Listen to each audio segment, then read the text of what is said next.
Hey everyone, today we're going to tackle one of the most important ideas in all of programming, how software actually makes decisions.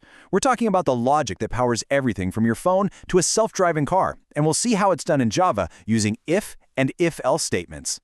So, let's just start with a really simple question. You type your password into an app, how does it know you got it right? Or think about a video game. How does it know you've actually beaten the boss? Well, the secret sauce behind all of this is something called conditional logic.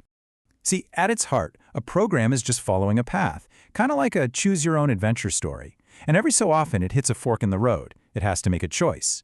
And it does that by asking a true or false question. Is the password correct? If that's true, you go down one path and get the welcome screen. If it's false, you go down the other path and see an error message. Okay, so how do we actually write that kind of decision-making into our code? Well, let's start with the most basic tool we have in our toolbox for this, and that's the simple if statement. Think of an if statement as a security guard for a piece of your code. It stands in front of a block of code with a very specific rule. It only lets the program execute that code if its condition is met, or, as programmers say, if it evaluates to true. If the condition is false, sorry, the guard keeps the gate closed, and the program just walks right on by. Now let's break down what this thing actually looks like. The structure is really simple, but it's super powerful. You've got the keyword if, then you have your condition right inside a pair of parentheses. After that, you've got these curly braces, and anything you put inside those braces is the code that will only run if that condition is true. All right, let's look at a really simple example to see how this works.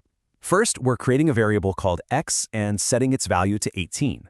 Then we write our if statement. The condition we're checking is x greater than 10? And if it is, we're telling the program to print the word hello to the screen. So what's happening inside the computer? It looks at that condition and it asks itself, is 18 greater than 10? Well, yes, it is. That means the condition is true. And because it's true, that gatekeeper we talked about opens up, and the code inside the curly braces, the part that prints hello, gets to run. And that's it. But what if the condition is false? Let's change x to 8 this time. So now the program asks, is 8 greater than 10? The answer is no, it's not. That means the condition is false. So what happens now? The gate stays shut. The program completely skips over that block of code, and nothing gets printed at all. Okay, so we've seen how if lets us do something when a condition is true. But a lot of the time, we also need to do something very specific when the condition is false. And that's where its partner, the if-else statement, comes into play. This right here is the critical question. What's our plan B? We need a way to tell the program exactly what to do when that first condition doesn't work out. We need an alternate path.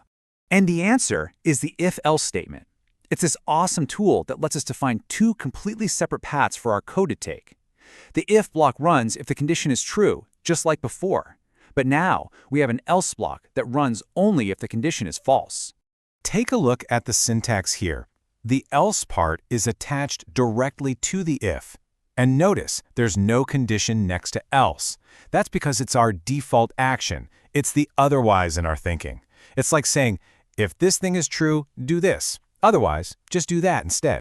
Let's walk through this example. The condition is checking if 5 is greater than 7. Well, that's clearly false. So what does the program do? It completely skips the if block and jumps right down to the else block and runs that code instead. The key takeaway here is that with an if-else, one of these two blocks will always run. Never both, never neither. It's this simple one or the other choice that forms the basis of everything, from checking your password to a bank system deciding if a transaction looks legit or suspicious. Okay, so choosing between path A and path B is great, but real life is usually more complicated, right? Sometimes a decision depends on a few different things all being true at once. So let's see how we can combine multiple conditions. Now this, right here, is something you'll definitely want to remember, especially for exams. It's the truth table for the logical AND operator, which looks like two ampersands. And the rule is super simple. For the final result to be true, both condition A and condition B have to be true. If even one of them is false, the whole thing is false. Fun fact, Java is smart about this. If it checks the first condition and it's false, it won't even bother checking the second one, which actually saves a tiny bit of time.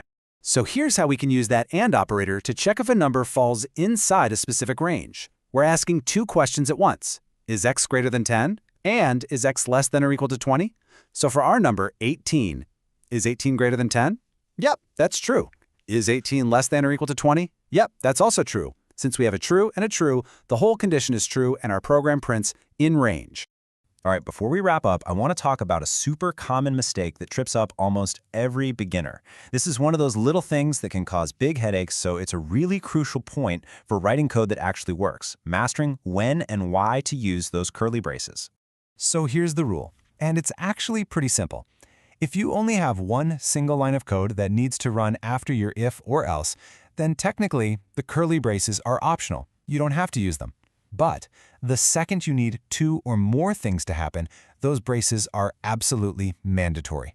They're what tells Java, hey, all of these lines belong together as one block. But you know what? Even though they're sometimes optional, my advice, and the advice you'll get from pretty much any experienced programmer, is to just always use the curly braces. It doesn't cost anything, it makes your code way easier for you and others to read, and most importantly, it prevents some really sneaky bugs that are a total pain to track down later. Seriously, just make it a habit from day one. So let's do a quick recap. We've seen how if statements let our code run things only when a condition is true. We learned how if-else gives us that all-important plan B for when the condition is false. We saw how the AND operator lets us check multiple things at once. And of course, the golden rule, always use your curly braces. This if-else structure, it's the absolute foundation for almost all the complex logic you'll ever write. It lets our programs choose between two different paths, which kind of leaves us with one final interesting question to think about for next time. Now that you know how to make a program choose between two options, how would you make it choose between 3 or 4 or even more?